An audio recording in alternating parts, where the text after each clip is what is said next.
Students अब हम लोग पढ़ेंगे एसी थ्रू अ रेसिस्टेंस। कोई भी अल्टरनेटिंग सर्किट है उसमें अगर रेसिस्टेंस होगा तो आई की वैल्यू क्या होगी, राइट? वो हम समझेंगे, साथ में फेजर डायग्राम ड्रॉ करेंगे in between the EMF as well as current के बीच में। तो जरा इसको समझते हैं। तो सबसे पहले तो एक सर्किट हम लोग ड्रॉ करेंगे जिसके अंदर क्या होगा, ये हमारा रेसिस्टेंस है और रेसिस्टेंस के अंदर ये हमारा एसी करंट फॉलो कर रहा है, राइट? तो ये क्या देता है हमको, ईएमएफ। इस ईएमएफ की वजह से एक इसके अंदर चार्ज फ्लो होगा। और ये चार्ज कैसे फ्लो होगा, क्योंकि ये अल्टरनेटिंग वोल्टेज दे रहा है तो चार्ज भी अल्टरनेटली बदलेगा। मतलब चार्ज कैसे बदलेगा, हाफ साइकिल एक डायरेक्शन में जाएगा और नेक्स्ट हाफ साइकिल के लिए वो क्या करेगा, दूसरा डायरेक्शन फॉलो करेगा। तो इसके अंदर कुछ करंट ड्रॉ होगा, दैट वही आई निकालना है हम लोगों को। तो मान लेते हैं लेट ये रेसिस्टेंस आर है, तो हम पहले इंस्टेंटेनियस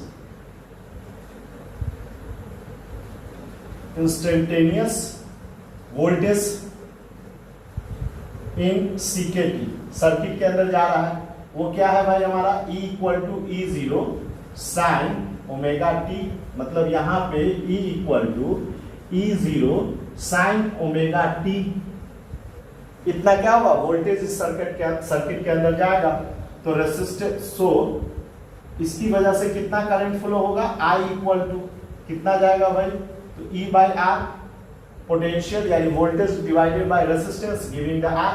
आप ओम्स लॉ के थ्रू ये समझ सकते हैं, राइट? अब क्या करेंगे, इसमें हम E की वैल्यू रख देते हैं यहां से। तो हमको क्या मिलेगा, E0 sine omega T by R. Sine omega T का मैक्सिमम वैल्यू आप 1 रख सकते हैं, राइट? इन दैट केस क्या होगा हमको, कि उस केस में E0 by R sine omega T ऐसे लिख सकते हैं, राइट? अभी अपन वो वैल्यू नहीं डाला है, जस्ट समझने के लिए। और इसका वैल्यू अगर हम I0 कर देते हैं तो साइन ओमेगा टी आई मिला, I equal to I0 sine omega T. ये किस तरह का करंट है, ये इंस्टेंटेनियस करंट है।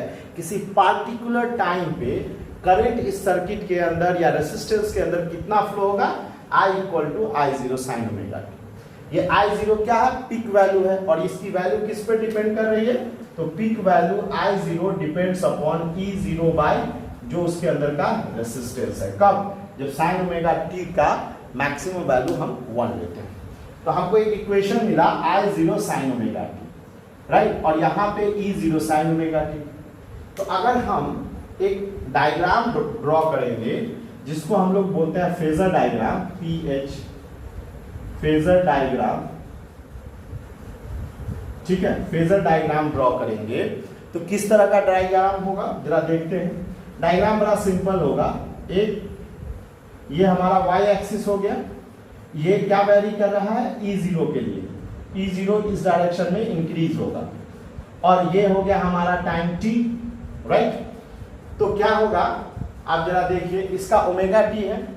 तो एक लाइन हम यहां से ड्रॉ करते हैं, that is the E0 peak value of EMF, जिसका एंगल कितना है, ओमेगा टी, ठीक है? जिसका एंगल ओमेगा टी है। तो ओमेगा टी है, तो दिस वन O2 E0 क्या है, E0 peak value of EMF। और इसका प्रोजेक्शन इस डायरेक्शन में होगा, तो ये कितना होगा, E0 साइन ओमेगा टी, ठीक है? सेम वे में जो करंट का फेजर डायग्राम क्या होगा, इसका भी क्या है, एंगल ओमेगा टी। तो इसी लाइन के ऊपर एक और लाइन बनेगा जो क्या होगा, उससे छोटा होगा, E0 से थोड़ा छोटा होगा, दैट इज I0।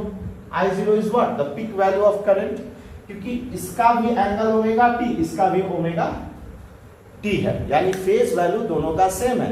तो इसलिए फेजर डायग्राम में भी क्या होगा, दोनों सेम पाथ फॉलो करेगा with the angle of omega T. और इसका प्रोजेक्शन किस पे बनेगा, y एक्सिस पे। वो क्या बनेगा, I0 साइन ओमेगा टी। बात समझ में आ रही है? उसका भी projection I0 sine omega T बनेगा। अब आपके मन में आएगा कि इसको और कैसे, इसको आप ऐसे भी देखिए कि ये हो गया E0 पीक वैल्यू, तो I0 कितना होगा, ये हो गया I0। इसकी लाइन थोड़ी छोटी होगी। क्यों छोटी होगी, बिकॉज ये एरो तो डायरेक्शन बनाता है और लाइन क्या बताता है, मैग्नीट्यूड को। मैग्नीट्यूड वैल्यू ऑफ I0 हमेशा E0 से कम होगा। क्यों होगा, आप इससे समझ लीजिए। E0 के बराबर तब होता जब I0 इक्वल टू E0। ये तो रेसिस्टेंस है, रेसिस्टेंस की कुछ तो वैल्यू होगी जो क्या करेगा, करंट को थोड़ा कम करेगा जो उस सर्किट में फ्लो कर रहा है। उसके पीछे सेवरल रीजन होते हैं, बट यहाँ सिंपल सी बात है क्योंकि I0 डिवाइड हो रहा है रेसिस्टेंस से, इसलिए उसकी वैल्यू थोड़ी सी कम होगी। तो ये हमारा क्या हुआ, फेजर डायग्राम। अब जरा ग्राफ को समझ लेते हैं। ग्राफ तो और भी सिंपल ड्रॉ होगा, ठीक है। ये क्या हो रहा है, ये हमारा ग्राफ बन गया किसके लिए, E equal to E0 sine omega T. अगर ये ऊपर में हो गया हमारा क्या, E0 और I0 दोनों ले लीजिए क्योंकि इसी पे दोनों ग्राफ बनाएंगे। और ये एंगल हो गया, ये एंगल मतलब क्या कर लो, ओमेगा टी ले लेते हैं ये। तो उस केस में इसका ओमेगा टी और इसका ओमेगा टी सेम है, तो ओरिजिन से शुरू करेगा, तो यहीं से शुरू करेगा और ये कुछ इस तरह से जाएगा, सॉरी ये कुछ इस तरह से जाएगा। मतलब ये मीटिंग पॉइंट और ये मीटिंग पॉइंट I का, अगर ये वाला जो हमारा है, ये वाला E equal to E0 sine omega T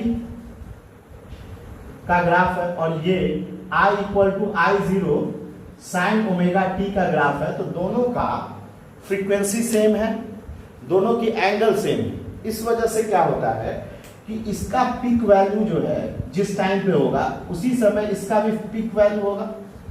दोनों का पीक वैल्यू जो है वो सेम टाइम पे आएगा, बस अंतर क्या है, the peak value of I0 current का थोड़ा कम होगा and peak value of EMF थोड़ा अधिक होगा।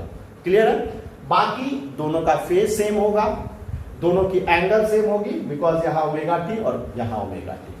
तो इस तरह से आप AC alternating current through the resistance निकाल सकते हैं। मतलब इस रेसिस्टेंस के अंदर जो I फॉलो होगा वो ये होगा, I equal to I0 sine omega T.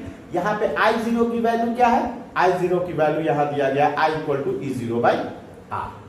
ये इसका फेज डायग्राम हुआ और ये इसका वेव डायग्राम हुआ। क्लियर। तो हमको क्या मिलता है, अल्टरनेटिंग सर्किट के थ्रू हमें दो जानकारी मिलती है, एक इसका इक्वेशन I निकालने का वैल्यू और दूसरा graph, that is the AC through a resistance. Clear. अब हम लोगों का दूसरा वीडियो होगा जिसमें होगा AC थ्रू अ इंडक्टेंस। तो अब हम उस पर बात करते हैं नेक्स्ट वीडियो पे।